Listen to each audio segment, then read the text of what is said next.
Pendant les présentations prêt-à-porter de l'été 2018 à Paris, c'est une véritable révolution que proposent conjointement LVMH et Kering.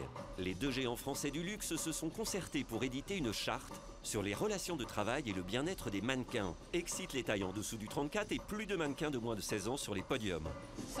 Parfois, le travail est important. Tout est important. Mais la première chose que vous devez avoir à l'esprit, c'est de penser à vous. Vous devez apprendre à vous soucier de vous. Ce travail va vous occuper pendant un temps. Vous allez courir toute la journée, mais vous devez toujours prendre le temps de vous occuper de votre santé. Les mannequins sont quand même celles qui font rêver sur le runway, qui vont faire rêver dans les campagnes de publicité, vont faire rêver sur nos iPhones, etc. Sont des personnes assez jeunes en général, qui sont attirées par ce métier.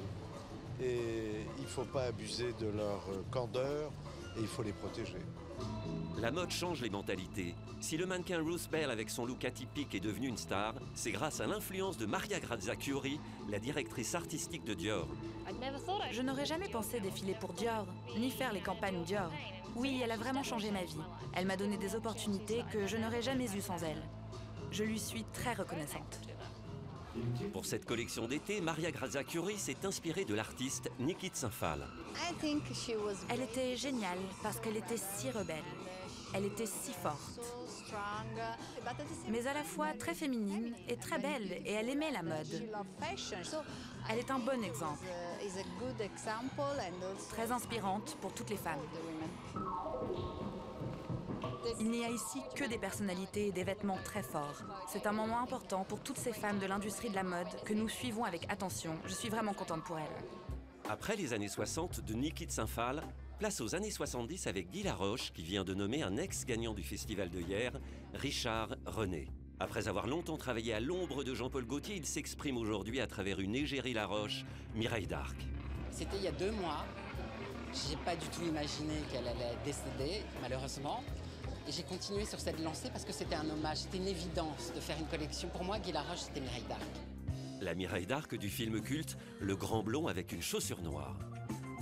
Il y a des choses un peu hybrides qui sont un peu inspirées aussi du Bauhaus, du logo du Bauhaus dessiné par Oskar Schindler en 1922, qui est quelque chose de très graphique, noir et blanc. Tout ça, j'ai assemblé ensemble pour que ça fasse des contrariétés et au final pour former une espèce de liberté. L'inspiration des créateurs de mode ne souffre aucune limite. Simon Jacquemus avait créé une robe en lin beige pour sa maman, alors qu'il n'avait que 7 ans. Quand elle disparaît de façon tragique, Simon n'a que 18 ans. Il quittera Marseille pour fonder sa marque quelques années plus tard. Quand j'étais enfant, je la voyais faire le tour du port comme ça et c'est cette femme-là dont je voulais parler. C'est génial, c'est la bomba là. Ouais, j'ai senti une bonne énergie. Ah ouais.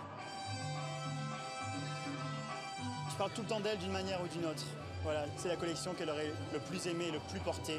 Parce qu'il y a un truc de très solaire et d'une femme comme ça qui lui ressemble. C'est toujours un hommage. De toute façon, depuis que j'ai commencé à créer cette marque pour parler d'elle à l'infini. Donc ça en est toujours un. Pour la saison prochaine, Jacquemus abandonne les volumes extravagants, minimise silhouettes et accessoires. Très féminine, ouais. Très élégante, très chic. Moi, je suis fan de Jacquemus depuis ses débuts. Donc, c'est quelqu'un qui m'inspire des jolies choses. Beaucoup de poésie. Après presque 15 ans d'absence, et pour célébrer son 85e anniversaire, la Griffe au crocodile a décidé de quitter New York pour défiler au Jardin des Tuileries. Le Portugais Felipe Oliveira Batista, qui dirige les collections Lacoste, rend hommage au roi René, le roi des cours. Toutes ces robes polo, ces polos par des boutonnages qui se décomposent, qu'on peut porter de manière différente. Et c'est aussi un hommage aussi au geste que René Lacoste a fait quand il a coupé les manches de sa chemise en popeline blanche pour mieux jouer au tennis et plus librement aussi. Donc c'est ça l'équilibre aussi, c'est d'être archi confort, très rude mais très chic à la fois aussi. J'aime bien aussi cette tension aussi. Ne fermons pas cette page sportive et passons du tennis au football.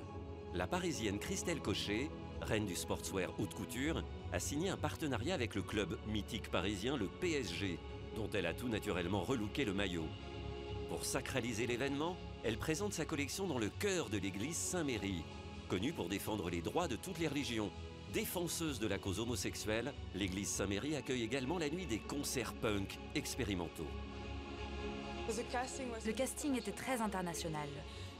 Je prône le multiculturalisme, Paris, le monde et comment il devrait tourner aujourd'hui. Dans les fontaines du Trocadéro, la cultissime maison Saint-Laurent rend hommage à Pierre Berger, le businessman légendaire compagnon d'Yves Saint-Laurent, disparu il y a peu. Anthony Vaccarello, le nouveau maître des lieux, multiplie les clins d'œil au style Saint-Laurent. Smoking, blouse victorienne, robe sculptée comme un hymne à l'amour, à la vie, à Paris. Toutes les tenues noires et blanches, toutes les tenues très d'appareil, de soirée, je les ai trouvées sublimes. Ah ouais, hyper sexy. Mais tout ce qu'il fait, c'est hyper sexy, Anthony, non? Sexy, oui. Sensuel, toujours.